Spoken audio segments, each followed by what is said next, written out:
La République démocratique du Congo et l'Afrique du Sud ensemble pour le projet Grand Inga. Les deux pays ont conclu en 2013 le projet d'extension des barrages hydroélectriques d'Inga sur le fleuve Congo. Depuis, des réunions de mise au point se déroulent pour analyser l'état d'avancement de l'initiative. Vendredi 16 octobre 2015, les travaux de la grande commission mixte RDC-Afrique du Sud se sont clôturés.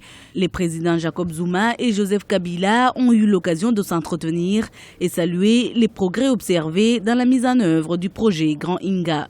Les deux chefs d'État ont particulièrement salué les progrès enregistrés dans la mise en œuvre du traité sur le grand projet Inga, qui a été signé en octobre 2013. Ils réaffirment le leadership conjoint de l'Afrique du Sud et de la République démocratique du Congo pour le développement du grand projet Inga. Ils ont exhorté les deux ministères ou départements concernés d'accélérer le processus en vue de résoudre toutes les questions en suspens, y compris la mise en place du groupe de travail requis, afin de baliser la voie pour l'exécution de ce projet panafricain.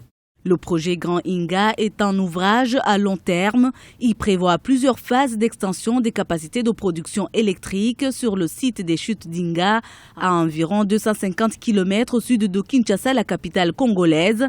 Il s'agit de restaurer et d'agrandir les deux barrages construits en 1970 et en 1980.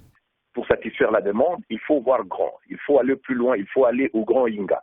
Voilà pourquoi vous avez des partenaires comme la Banque africaine de développement, dont le nouveau patron veut éclairer l'Afrique. Il ne peut pas éclairer l'Afrique sans le projet Grand Inga. Vous avez la Banque mondiale qui est en avant-plan, mais vous avez également l'Afrique du Sud qui se trouve dans le besoin énergétique. On veut créer un trust fund, comme disent les Britanniques, pour essayer de booster ces projets parce qu'on peut arriver à éclairer l'Afrique à partir du Grand Inga. La réussite du projet Grand Inga implique une sérieuse coopération entre l'Afrique du Sud et la République démocratique du Congo. Le site d'Inga aurait une capacité de production de 40 000 MW, soit l'équivalent de plus de 24 réacteurs nucléaires de troisième génération. Son énergie pourrait être exportée jusqu'en Afrique du Sud, mais aussi vers l'Afrique de l'Ouest et du Nord. En gestation depuis plus de 10 ans, le projet Inga 3 aura un coût total estimé à 12 milliards de dollars.